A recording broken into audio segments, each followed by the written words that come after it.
Well, how would you like to eat fresh and support your local economy at the same time? That's right. Aaron Gottlieb is the owner of Native Son, and he's joining us again in the Native Son Kitchen for our Food for Thought segment. Welcome back, brother. Good to see you. Thank you. It's good to see you. Good to see you. We're talking about, it's a phrase you guys have in your stores and everything, eat local. Yes. And so it's not just buy from local stores, it's about eating the vegetables and the stuff that grows around our city. Yeah, I mean, when most people hear about eating local, they think of the economy and keeping money inside of the economy, which is wonderful. If you want a healthy community, keeping your money inside of it is a good thing. And when you give to big box stores or to big national brands rather than sticking to local, then you don't keep the money locally. Right. So that's the biggest problem with that. But we're really talking about nutrition and safety today. Right. Aaron, is it actually healthier for you?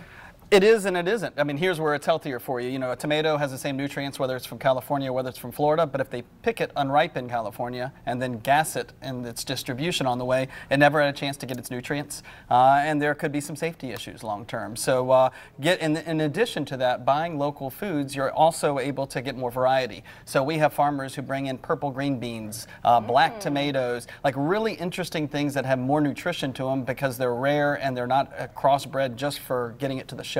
They're actually having nutrients and delivering on that promise.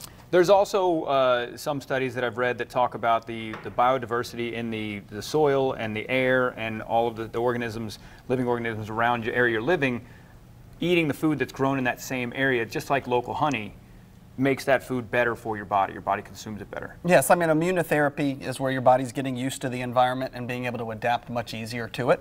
And in the case of honey, which we talked about with allergies, here we talk about the dirt and the soil. There's good bacteria in the soil for agricultural purposes, and it's not really meant to be taken in a capsule and consumed or put into food and consumed, but when you're eating those bacteria that are in the local soil that come naturally, you're also helping balancing your body towards any foreign invaders that are coming in. I mean, who didn't eat dirt in kindergarten?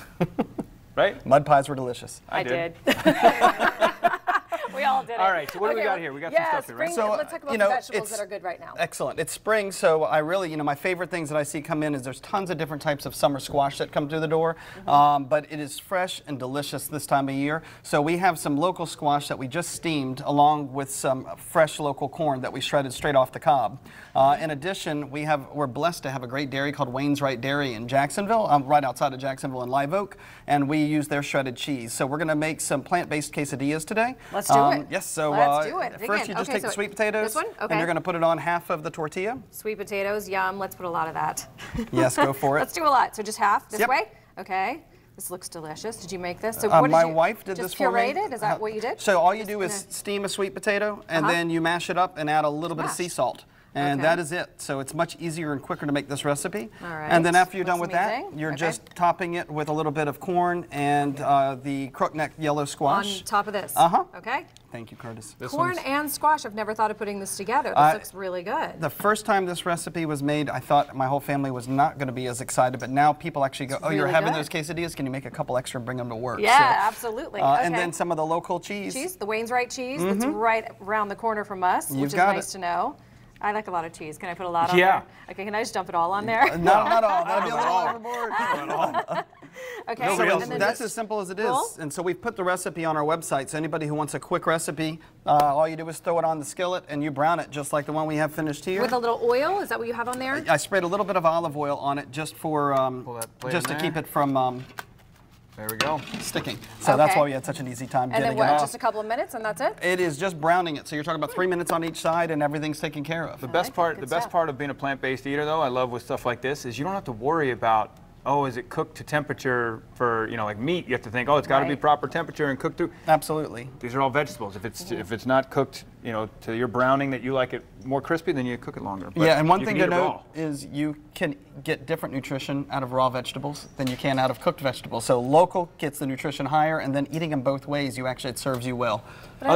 Go ahead. I like supporting local. That's the biggest thing. I mean, to be able to support local community businesses, that's the best part about it. So funny enough, when we got to Jacksonville, there weren't a lot of farms, and now more and more are coming to the door. Just as well as there's crafts, our local artisans using those same foods, like community loaves. They're doing the same thing that we're doing. The Jack's Ale Trail is something you've heard about with the breweries, but there is a Jack's farm trail basically happening. The farm, support your local growers, folks. Yeah, absolutely. It's better for you. It's Eat better lots of for good you. food. It's science.